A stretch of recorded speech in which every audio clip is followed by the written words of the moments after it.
coronarios o cardiópatas crónicos, muchas veces por problemas ya de arteria coronaria o cualquier arteria primaria, lo que va a traer como consecuencia que se practique como se le ponga un stent, sino o sea, como una especie de bypass que va digamos, a favorecer el paso de sangre comúnmente, ¿no? Entonces, el tipo 4 y 5 básicamente se dan en pacientes ya cardiópatas coronarios o coronarios crónicos en sí, fundamentalmente, ¿no? Los factores de riesgo, ya lo sabemos, tabaquismo a la cabeza. Generalmente el sexo masculino siempre tiende más a desarrollar infartos que el sexo femenino. Antiguamente, hace 10 años atrás, era pues casi de 2 o de 3 a 1 la relación, pero en la actualidad ya este concepto que el sexo masculino es el que tiende un poco más a desarrollar infarto de miocardio casi está quedando de lado, y la relación entre el sexo masculino y el sexo femenino casi van de la mano en la última estadística del año 2012-2013. Sí. Va a decir que tanto las mujeres como los varones fundamentalmente tienen riesgo de sufrir infarto casi al mismo porcentaje, ¿no? La obesidad también, el sedentarismo también, pacientes con hipertensión arterial crónica también son candidatos digamos, a poder desarrollar un infarto en cualquier momento. Fundamentalmente pacientes con estrés. Por eso antiguamente se veían que quienes desarrollaban infarto de miocardio eran pacientes de partir de 50, 60 años. Ahora se ve en las emergencias que jóvenes de 20, 25 años sometidos a un estrés tremendo con antecedentes de diabetes, con familiares con diabéticos, pueden desarrollar un infarto en sí, ¿no? Entonces, tener en cuenta o en consideración estos factores principales, porque cuando ustedes, la medicina no solamente es, nosotros no nos vamos a dedicar fundamentalmente a una medicina recuperativa. La función del médico fundamentalmente en nuestro medio es un trabajo de prevención, ¿no? Porque las enfermedades básicamente se previenen. Acá en el Perú estamos acostumbrados a que todo sea pues procesos recuperativos. Los pacientes, las personas esperamos hasta el final, ¿no? Para ir al hospital y prácticamente cuando casi ya no se puede hacer nada. Entonces, por eso es que los gobiernos o el Ministerio de Salud debería pues impulsar lo que es la atención primaria de la salud. O sea, lo que es el diagnóstico precoz o la orientación de toda la población en general para que no puedan fumar tanto, ¿no? Que no sean obesos. La dieta es importante, que no sea que el sedentarismo quede de lado, ¿no? Y que el estrés, bueno, eso casi no es tan manejable, pero muchas veces pues la gente tiende a estresarse y por lo tanto pues es proclive a desarrollar un infarto en cualquier momento, ¿no? El cuadro clínico, esto rápidamente lo voy a pasar porque esto no es tema, pero sí es importante que hagan la correlación clínico-patológico, ¿no? Lo que es la sintomatología típica del infarto es un dolor torácico repentino, tipo opresivo, y es prolongado, ¿no? Inclusive muchas veces se propaga a los brazos, básicamente al primer brazo izquierdo, y a la zona mandibular y cuello. ¿Sí? La disnea, o sea, la dificultad para respirar, se produce por reducción del gasto cardíaco izquierdo, produciendo básicamente una insuficiencia ventricular izquierda. Y como consecuencia de eso, muchas veces los pacientes desarrollan un cor o edema pulmonar en sí, ¿no? Siempre el edema pulmonar, casi en un porcentaje significativo, acompaña al infarto de miocardio, ¿sí, no? Otros síntomas que tienen que recordar es la diaforesis, paciente un poco peor, ofuscado, un poco pues, nervioso, sudoroso, ¿no? Hay debilidad, hay mareos en un 10% de los casos. Las palpitaciones y muchas veces las náuseas de origen desconocido por los vómitos hacen que el paciente pues, tienda un poco a desarrollar todo esto y en emergencia, ¿no? Antiguamente, bueno, las mujeres experimentan síntomas diferentes al hombre, ¿no? Los síntomas más comunes son la disnea, la debilidad, la fatiga, inclusive muchas veces la somnolencia, ¿sí, no? Ojo, lo que se llama en el momento, el dolor en el pecho es menos predictivo de las mujeres en sí, ¿no? Y repito una vez más, en la tercera tener claro que el dolor digamos, de infarto no es un dolor propiamente dicho zona cardíaca, sino también abdominales, ¿no? Hay otros síntomas atípicos, lo que señalaba hace un momento, con más frecuencia en ancianos, puede presentar dolor en localizaciones no frecuentes, acompañado de una disnea súbita, y esto puede traer como consecuencia pues, un accidente cerebrovascular, una depresión y una extrema debilidad en miembros inferiores y superiores. El diagnóstico, básicamente, desde un punto de vista clínico, hay tres elementos fundamentales. Uno, el dolor de origen cardíaco, que hemos señalado. Hay alteraciones en el electrocardiograma, que eso también ya después lo van a tener que ver, pero ojo, tienen que de ahora un poco ya tener el concepto. Y el aumento de los marcadores cardíacos. Ojo, siempre tener en consideración la triada, básicamente la parte clínica, la parte de digamos, eléctrica y la parte de los marcadores cardíacos, o sea, las enzimas en sí. Tiene que haber cierta correlación en este tipo de estos tres elementos para que nosotros podamos decir, este es un infarto realmente, ¿no? Desde un punto de vista histopatológico, sabemos de que el tejido muscular cardíaco, ¿no? Las fibras musculares cardíacas tienen cierta, digamos, arquitectura. Cuando se produce por X razón que ya hemos señalado, lo que va a originar es que hay un cierto edema entre las fibras musculares, ¿no? Edema, va a haber una presencia, ese edema me va a traer como consecuencia cierta ruptura, ¿no? o obliteración de las fibras, un desprendimiento de las mismas en forma progresiva o sistemática, yo diría, y la presencia del componente inflamatorio. Fibras musculares cardíacas rotas, ¿no? Con presencia del componente inflamatorio. Y después, ya en una tercera etapa, prácticamente la presencia del tejido fibrótico encima. Entonces, infarto reciente, en proceso evolutivo, y esto sería un infarto activo. Lógicamente acá no podemos ver los linfocitos, que son un elemento microscópico principal en sí, ¿no? Pero esta es la evolución histopatológica de un infarto agudo de miocardio, ¿no? Que termina en esto propiamente dicho, ¿no? Entonces, el enfoque del infarto, ¿no? No solamente tenemos que hacerlo desde un punto de vista clínico, sino correlacionarlo con la parte histopatológica, ¿no? El infarto transmural, es un corte transversal de miocardio, y observen, fíjense, la zona de infarto. Entonces, el color cambia, es diferente, la zona, ¿no? Acá no puedo decir la consistencia, pero fundamentalmente los bordes también. Entonces, macroscópicamente, cuando ustedes vayan a Chumbivilcas y sean directores de la posta médica de Chumbivilcas y se les muere una persona ahí y el juez le diga, doctor, ¿sabe qué? Lo que necesitamos es que usted haga la necropsia. Ustedes van a decir, no, ¿sabe qué, doctor? Yo no puedo, que no me han enseñado. Porque todo estudiante de medicina, todo médico, tiene que estar en condiciones para saber hacer una necropsia. No, pero a mí no me han enseñado. ¿Han llevado anatomía? No. Sí. ¿Han llevado patología? Sí. ¿Van a llevar medicina legal por ahí? Sí. Entonces están en condiciones. Porque a mí no me pueden decir que ustedes no saben disecar un corazón. A ver, está la delegada, ha venido, creo. ¿Cómo se diseca el corazón derecho, el corazón izquierdo? ¿Cómo se diseca? ¿Por dónde entra? ¿O solamente agarran el corazón y lo pican como anticucho? ¿No? Hay formas de disecar, y eso en anatomía. ¿Recuerdan o no recuerdan? No recuerdan. Entonces, tienen que ir a su casa, porque si no, les va a pasar lo que antiguamente yo, bueno, hace años, yo trabajaba en el Ministerio Público, porque hice una subespecialidad de patología forense, y siempre nos mandaban a nosotros a la provincia, porque hay casos médicos legales tremendos. Y cuando uno llega a la provincia, pues ahí está el médico, el jefe del centro médico, ¿no? Sacando pecho, y no sabía disecar corazón, había hecho una necropsia pues tremendamente mal, y a la persona que había fallecido, un sobrino la había matado por quedarse con sus tierras. Entonces el sobrino estaba por la calle y no, ¿qué pasó? No, estaba borracho y se cayó al barranco.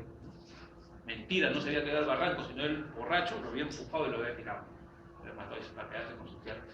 Hicimos la necropsia, o lógicamente ahí no, ¿sabe qué? El señor juez, no, yo no sé, no le van a decir a usted, porque si no, de frente el juez le va a decir, usted, doctor, está incurriendo en un delito contra la administración de justicia. Eso tiene una pena privativa de libertad de 6 a 8 años. Se va preso. Ustedes van a tener que hacer la necropsia. ¿Cuál es su diagnóstico? ¿Cómo sabe que? No sé. voy a mandar a Lima para que el doctor Ángeles haga la fibrosis. Entonces, no, ustedes ahí se pueden lucir, ya, mi clase de psicología general, ¿no? Veo, sí, hago mi corte, mi disección de mi corazón derecho, izquierdo y veo esta zona. Ojo, infarto reciente de miocardio, un infarto activo, frente, infarto. Y nadie le va a, digamos, ni el doctor Ángeles le va a decir que no es cierto, porque no estaría mal, ¿no? Porque esta zona es una zona que cambia de color y esta zona, así, a ojos cerrados, es una zona de infarto. Antiguo, reciente, pero ya, de frente. Agarran, disecan el pulmón, exprimen el pulmón, sale espuma, edema, pulmón, segundo diagnóstico, edema. Este doctor es un trombe, ¿de dónde estudió? En Villarreal, es lo mejor, ¿no? Entonces, pero, ¿por qué? Porque ya conocen los criterios macroscópicos en sí. Pero si no lo conocen, empiezan a picar como corazoncillo, como anticucho. Entonces, cuando llegue el patólogo forense, lógicamente ahí no le puede hacer daño al colega, ¿no? Lo que debería hacer.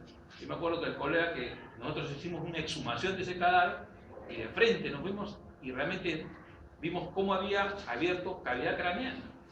Ustedes saben cómo se abre, ¿no? Ustedes cuando disecaron su, digamos, cuando se llevaban anatomía, pues el tórax pues, no lo van a romper por acá. Tienen ustedes recuerdan eso, pues, tienen que hacerlo, aplicarlo, ¿no? ¿Cuántos lóbulos tiene? ¿Cómo se diseca el pulmón? Todo eso en anatomía lo han estudiado y por lo tanto eso les va a ustedes van a necesitar eso cuando vayan a hacer su serum encima. Entonces, esta zona del infarto transmural, acá pues podemos observar claramente, ¿no? Zona de infarto, ¿no? En lo que es el infarto agudo de miocardio, pero subendocárdico, miren, también igual, ¿no? Todas estas zonas infartadas. Todo esto es la zona de infarto. A diferencia del color, o sea, normalmente el color es homogéneo, ¿sí? Pero esto ya es zona infartada. Acá ustedes agarran, hacen su diagnóstico de frente, chapan, cortan un pedacito, lo meten en formol, lo mandan a Lima, ya pues que en Lima se demoren pues 6 meses, 7 meses, el doctor Ángeles que se demore pues 6 meses en sacar el diagnóstico, pero ustedes ya han hecho el diagnóstico. Y les aseguro que sí va a salir esto, porque nosotros, por experiencia, en el Ministerio Público hemos tenido eso, ¿no? Sí, pero conociendo la macroscopía. Esto, ruptura cardíaca, también es sinónimo de infarto de miocardio, pero esto ya pues es por un accidente, por lo menos, o muchas veces se presenta con mayor frecuencia en las peleas callejeras, le meten un arma cortante, pum, ruptura cardíaca, pum, infarto de miocardio. O muchas veces también esto no es una ruptura cardíaca mecánica, sino una ruptura cardíaca, por ejemplo, en la endocarditis bacteriana, ¿no? Muchas veces el émbolo séptico trata de daña la parte la parte interna del músculo cardíaco y llega un momento donde por presión, por continuidad puede romperse, puede lacerarse eso y sufrir un shock hipovolémico y por lo tanto un infarto de miocardio. Bueno, el examen físico, eso ya lo van a ver después. Hay una clasificación importante que le he traído acá, ¿no? Una clasificación de Keane, ¿no? Y Kimball, que fundamentalmente lo que hace es correlacionar, ¿no? La presencia, ausencia de hallazgos físicos con lo que es la parte electrocardiográfica en sí, ¿no? Entonces, y clínica, lógicamente, ¿no? Entonces, esta clasificación es importante, más o menos que ustedes empiecen ya un poco a tener un concepto, básicamente porque él en esta clasificación asocia, por ejemplo, en el Kirin 3, la presencia de edema agudo del pulmón asociada a infarto de miocardio. En el cuarto, en el tipo 4, la presencia de shock cardiogénico o hipotensión. Básicamente pacientes con una presión sistólica menor de 90 milímetros por de mercurio, ¿sí? ¿No? Con vasoconstricción periférica. Entonces, es una clasificación que la usan ahorita los cardiólogos y los internistas, que de una u otra manera pues, nos da una visión clara de que cómo correlacionamos el infarto, propiamente dicho, con algunos hallazgos o presentes o ausentes físicos que puede desarrollar un paciente, ¿no? Esto básicamente para que ustedes sepan de que los 3 signos electrocardiológicos específicos, hay signos de isquemia, miren, en el electrocardiograma, que es una presencia de una onda T invertida. O sea, la isquemia tiene una traducción en el electrocardiograma, como una onda T invertida. Cuando hay lesión propiamente dicho del miocardio, hay una elevación del segmento ST, ¿no? Hay una elevación, esto es anormal. Y cuando, fíjense, lo más importante, cuando hay infarto, o sea, cuando hay necrosis propiamente dicho, la onda Q se profundiza, ¿no? De frente, baja la onda Q. Entonces yo, o ustedes, cuando ya lleven la parte clínica, pueden, a través de un electrocardiograma, la lectura, pueden incluir si este paciente ha hecho infarto, hay necrosis. ¿Por qué? Porque la onda Q está profunda. Entonces, les pongo este ejemplo no para un poco marearlo ni decirle, bueno, están entrando en porque, ojo, el próximo ciclo creo ya entran a medicina interna, algo así, sino para que ustedes vean de que si bien es cierto el curso es patología general, pero la patología es dinámica, la patología siempre tiene que tener correlación con la clínica y con los exámenes de ayuda diagnóstica auxiliares, es decir, todo tiene que tener correlación, ¿sí? Porque si no, la medicina no sería, pues, sería estática, es decir, no, la medicina es dinámica. La zona de isquemia, ¿no? Básicamente acá es, este esquema es importantísimo, que sepan, zona de isquemia. Después, el miocardio, ¿qué es lo que sucede acá? El miocardio, cuyo metabolismo celular, como hemos hace un momento desarrollado, se ha alterado, pero sin dañar todavía la ultraestructura de las fibras musculares cardíacas, todavía en zona de isquemia. Conforme la noxa, o conforme el miocardio va dañándose más, se va a producir lo que es la lesión propiamente dicho, donde ya sí el miocardio sufre un daño de una manera pero reversible, ¿no? ¿Por qué? Porque estas células que se alteran aún se pueden recuperar en sí, ¿no? Esas células en sí. Pero cuando ya esta zona del miocardio, esta es la zona intermedia, la zona de lesión o injuria. Pero cuando ya el miocardio sufre un daño irreversible, o sea, ya hay necrosis celular, entonces ya la zona de necrosis, propiamente dicho, está indicando que ya esto es una zona de infarto, propiamente dicho. Pero este es el proceso evolutivo, ojo, esto no se da por etapas, sino todo es secuencial. ¿Sí? Entonces, reconocer fundamentalmente, desde un punto de vista fisiopatológico, cómo se da la lesión o la necrosis o el infarto, pero a su vez cómo, desde un punto de vista histopatológico, tiene su, digamos, traducción. Esto es lo que decía rápidamente nomás, hay marcadores cardíacos, o sea, el dosaje de enzimas cardíacas, la creatinina fosfokinasa, ¿no? La lactosa desfosfokinasa, hay enzimas, ojo, ahorita no interesa el nombre, ustedes ya creo que lo han llevado, pero lo que interesa es que ustedes sepan de que frente a un infarto, a un paciente infartado, a un paciente con un potencial de infarto, no solamente se necesita conocer la parte clínica de los signos y síntomas, no solamente necesita saber que de una u otra manera tiene una traducción eléctrica, también tiene una traducción a la afectación o alteración de las enzimas. Y por lo tanto, esos tres elementos, esos tres procesos de alteración se van a traducir desde un punto de vista histopatológico en el tema del curso propiamente dicho en sí. Entonces, los patólogos no tenemos que solamente conocer la parte microscópica o macroscópica, sino tenemos que esta parte microscópica o macroscópica del infarto, tenemos que traducirla o buscarle la correlación, ¿no?, fisiopatológica de lo que acontece. Si no, pues la medicina estaría, pues, disgregada en sí, ¿no?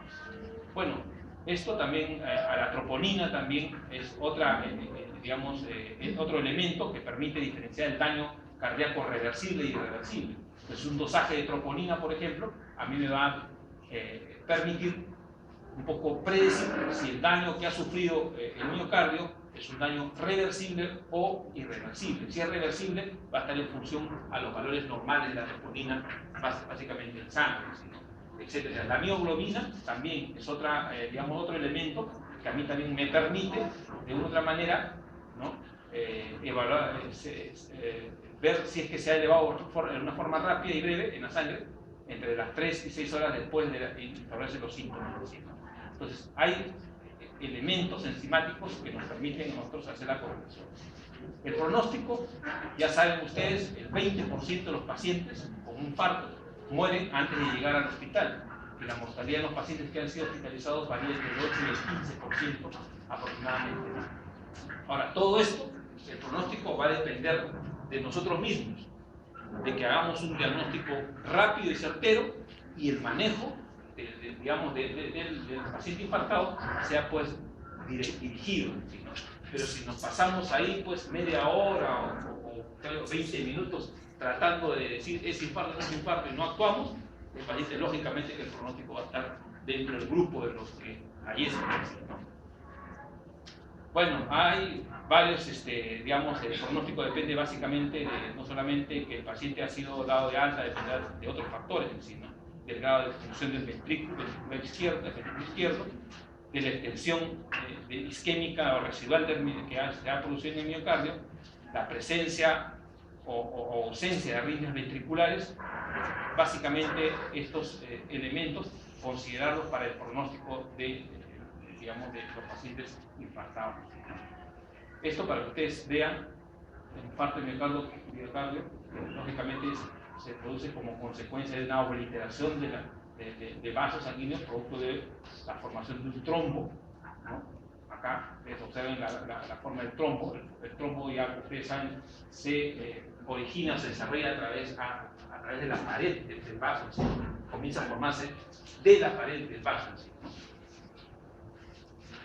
Acá ya un trombo, básicamente, que oblitera la luz. Ojo, los trombos no solamente, como los émbolos no pueden ser solamente, pues, de tipo, pueden haber émbolos neoplásicos en sí, ¿no? Por ejemplo, un émbolo de células neoplásicas que viaja por un vaso, ¿no? Va a traer como consecuencia la obliteración de la luz y por lo tanto infarto, ¿no? Bueno, esto básicamente para que ustedes sepan que la embolia va de la mano básicamente con el infarto propiamente dicho, ¿no? Y los tipos de embolias, ¿no? El émbolo ya ustedes saben, ya creo que ya visto la clase, es cualquier situación sólida o gaseosa o muchas veces líquida que viaja por la luz de un vaso, ¿no? Y en la cual de una u otra manera pues en algún momento puede obliterar la luz y producir daño en la zona o en el tejido órgano afectado en sí, ¿no? Los tipos de émbolos ya lo han visto, creo, no solamente voy a pasarlo. Hay varios embolias tipo grasa, ¿no? Que se traducen en esto, ¿no? Presencia de cuerpo extraño a la grasa